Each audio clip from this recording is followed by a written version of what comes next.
么了？好像有打呼噜的声音。我怎么没听到？你那耳朵跟塞了驴毛似的，能听到什么？你听，还有，好像从客厅传过来的。星星和小宇宙都不在家，难道家里还有其他人？走出去看看。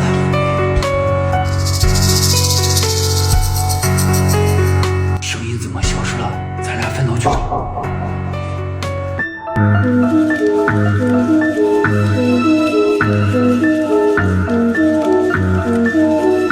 这也没有呀，好像在后面。感觉好像在书包里。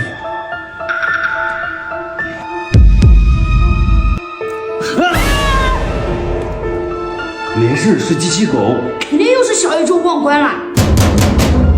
大半夜谁敲门啊？